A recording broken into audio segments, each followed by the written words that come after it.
언제나 필승! 네, 반갑습니다. 필승입니다. 자, 이번에 분석해드릴 기업은 대우건설입니다. 제가 최근에 이 원전에 대한 강조를 꾸준하게 드리고 있어요. 우리 텔레그램 방문 분들은 물론 알겠고요. 공개적으로도 여러 번 좀 강조를 드렸습니다. 제가 특히나 강조드린 기업들 중에서 삼성물산, 최근에 좀 강조드렸죠. 최근에 영상을 좀 찍어드렸었고요. 그리고 이번에 분석해드릴 기업은 대우건설입니다. 대우건설 같은 경우도 사실 글로벌 원전 기업 중에 하나, 심지어 핵심 기업 중에 하나이지만 여전히 굉장히 저평가되어 있고요. 시장에서는 현대건설, 삼성물산, 두산에너빌리티 이런 기업들에 좀 묻히는 경향이 있습니다. 다만 제가 봤을 때에는 올해 수주의 목표라던가 혹은 내년부터 폭발적으로 증가한 실적 같은 것을 봤을 때 특히나 체코 원전에 있어서는 두산에너빌리티 그리고 대우건설이 핵심입니다. 24조 이상의 그런 수익을 낼 수 있는 그런 체코 원전에서는 대우건설과 두산에너빌리티가 핵심 기업이에요. 그래서 그런 것들을 봤을 때에도 저는 이제부터는 대우건설에 대한 관심을 꾸준하게 가질 필요가 있다라고 보고 있는 것입니다. 물론 저 같은 경우도 대우건설은 현재 투자를 진행하고 있습니다. 네, 지금 보시면 저는 한 달에 42,000원이면 제 매수 매도 내역을 우리 멤버분들께 실시간으로 말씀드리면서 투자를 진행하고 있죠. 자, 5월 26일에 대우건설이 주가가 눌릴 때 처음으로 신규 매수를 했어요. 5월 26일에 대우건설 매수하였습니다. 이렇게 말씀을 드렸고요. 그리고 오늘 추가 매수를 했는데 시초가 부근에서 주가가 눌릴 때 제가 물량을 다 받아갔습니다. 네, 제가 추가 매수를 진행하면서 물량을 다 받아갔어요. 5월 18일이고요. 대우건설 추가 매수하였습니다. 핵심 건설사입니다. 이렇게 말씀드렸습니다. 그러니까 5월 26일에 매수를 하고요. 그리고 오늘 이틀 뒤인 오늘 5월 18일에 추가 매수까지 시초가 부근에서 추가 매수까지 진행을 하면서 현재는 비중이 꽤나 커진 상태다. 그리고 수익도 지금 매수를 하자마자 괜찮은 수익을 보고 있는 것은 사실이에요. 지금 보시면은 5월 26일이면은 대략 한 이때쯤입니다. 이날 이제 아랫꼬리에서 이때 매수를 진행한 것이고 오늘도 시초가 부분에서 눌릴 때 제가 물량을 다 받아가면서 이제 매수를 좀 진행을 했다. 좀 이렇게 말씀드릴 수가 있겠습니다. 그럼 제가 봤을 때 왜 대우건설에 대한 관심을 가지고 있는지 그리고 최근에 이제 주가가 바닥에서 꽤나 급하게 상승을 하고 있지만 좀 길게 봤을 때는 여전히 좀 처참한 수준의 그런 주가 수준이라는 것이고 사실 코로나 수준보다도 여전히 좀 낮은 주가를 형성을 하고 있기 때문에 제가 봤을 때는 지금 정도면 역시나 좀 기회가 있는 그런 상태라고 보고 있습니다. 물론 저 역시나 투자를 진행하고 있고요. 좋은 수익을 내고 있고 비중도 굉장히 크기 때문에 당연히 매수매도 추천 리딩은 아닙니다. 참고하시면 되겠습니다.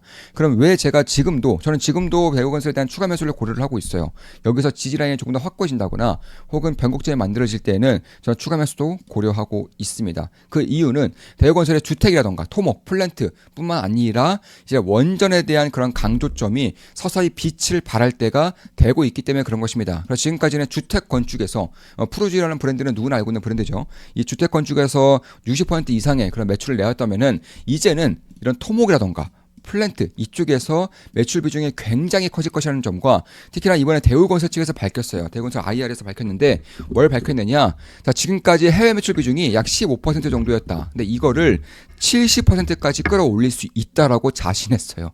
그렇게 하겠다고 밝혔습니다. 그러니까 국내 매출 비중이 줄지 않는 가운데에서 해외 매출이 극도로 상승을 한다라고 밝힌 것이기 때문에 실적에 대한 성장폭이 저는 빠르면 내년부터 폭발적으로 발생할 수 있을 거라고 보고 있는 거예요. 이뿐만이 아니죠. 올해 수주 목표 잔고가 14조 이상이에요.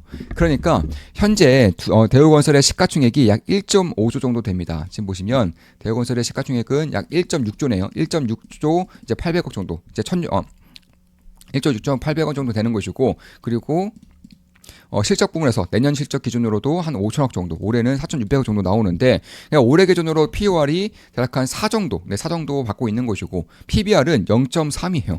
PBR은 여전히 0.35 정도 받고 있기 때문에 그런 것들을 감안했을 때 저는 딱히 고평가 이슈는 여전히 최근에 주가가 올랐음에도 불구하고 고평가라고는 볼 수 없지 않겠느냐 이렇게 보고 있는 것이고 자, 시가총액이 1.6조짜리 1.7조라고 했습니다. 1.7조인데 올해 수주잔고 목표가 14조입니다. 그러니까 총 수주잔고가 아니라요.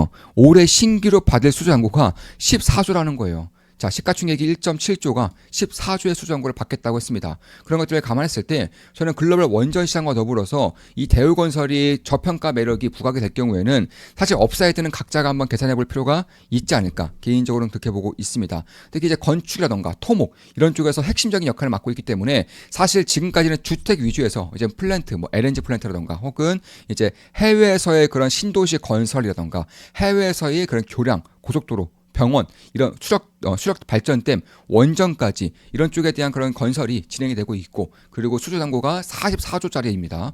1.7조 시가총액이 수주잔고 44조예요. 그리고 올해 목표가 신규로 받을 수 있는 목표가 14조입니다. 작년에는 9.9조 받았고요. 그래서 올해에도 한 40% 이상, 전년 대비해서 40% 이상의 신규 수주를 받겠다라고 밝히고 있어요. 왜냐하면 최근에 원전에 대한 관심이 굉장히 뜨거워지고 있고, 실제로 대우건설도 우리나라에서 현대건설, 삼성물산 다음 가는 원전 시공업체입니다. 참고로 우리나라에서 3등이라는 것은 전 세계 탑10 안에 든다는 거예요. 왜냐하면 원전을 시공할 수 있는 기업들이 전 세계에 별로 없기 때문에 그런 거예요.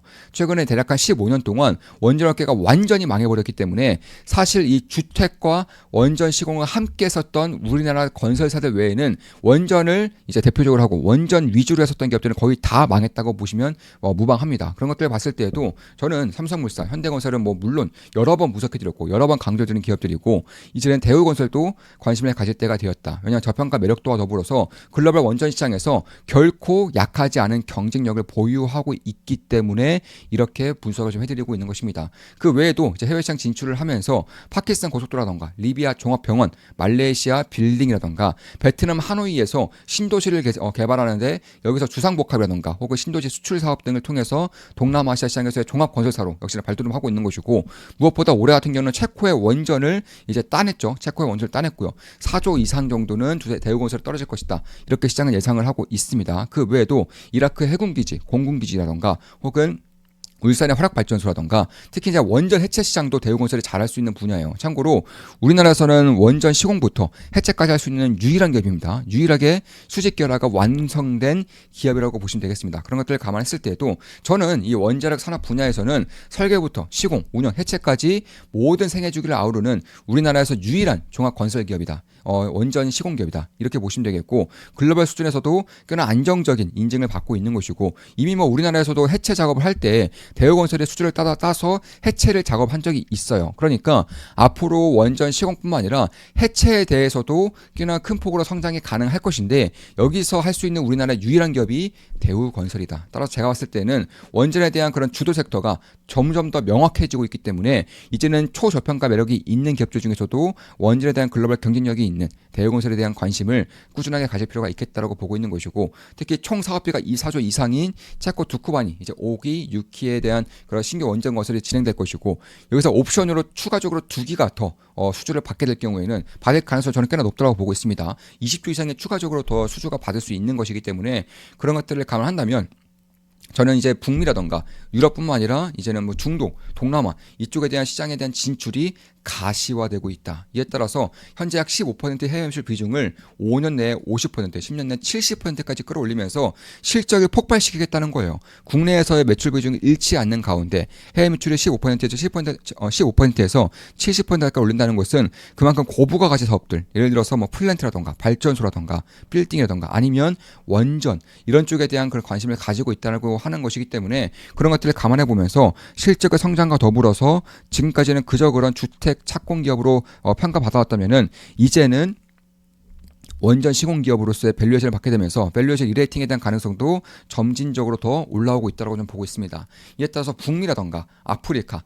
아시아의 전략적 거점을 이미 선도하고 있는 것이고, 베트남 하노이에서도 신도시에 대한 혹은 나이지리아에서도 나이지리아도 이제 도시 개발이 워낙 환창 개발되고 있죠. 그리고 체코라던가 이런 쪽에 대한 그런 대우건설의 수주가 꽤나 폭발적으로 발생을 하고 있기 때문에 그런 것들을 감안한다면 결국 이 삼성물산이 이제 한수원과 협력을 하고 있고, 그리고 현대건설이 웨스팅하우스, 그리고 이 대우건설 같은 경우는 한전기술, 한전 KPS와도 이제 협약을 맺고 있기 때문에 그런 것들을 감안한다면 결국 500조 이상의 규모로 확장할 수 있는 원전 시공과 해체 사업을 동시다발적으로 아우를 수 있는 국내 유일의 기업이라는 점에서 전 지금부터는 대우건설에 대한 관심도 꾸준하게 가질 필요가 있겠다. 개인적으로는 그렇게 보고 있습니다. 물론 저 역시나 대우건설은 투자를 진행하고 있고요. 최근에 이제 매수를 했고 추가 매수까지 진행하면서 비중은 상당히 커진 상태입니다. 수익도 괜찮게 내고 있고요. 따라서 매수매도 추천 리딩은 아닙니다. 참고하시면 되겠습니다.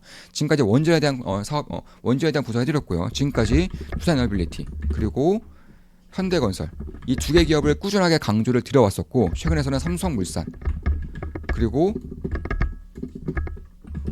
오늘 같은 경우는 대우건설까지 좀 말씀을 드렸습니다. 원전이 주도 섹터로 나서고 있기 때문에 이쪽에 대한 전방위적인 분석에 필요한 시기라고 생각을 하고 있는 거예요. 자, 방송 마치겠습니다. 지금까지 플레이싱이었습니다. 플레이싱 구독, 알림 설정, 좋아요는 여러분들께 돈이 됩니다. 주식 투자에 대해서 제대로 배우고 올바른 길로 나가고자 하시는 분들은 조금만 기쁨 다인버로 오시면 되겠습니다. 제 모든 것들을 다 알려드리고 쏟아붓는 텔레그램 방입니다. 플레이싱이었습니다. 플레이싱 구독, 알림 설정, 좋아요는 여러분들께 돈이 됩니다. 필승!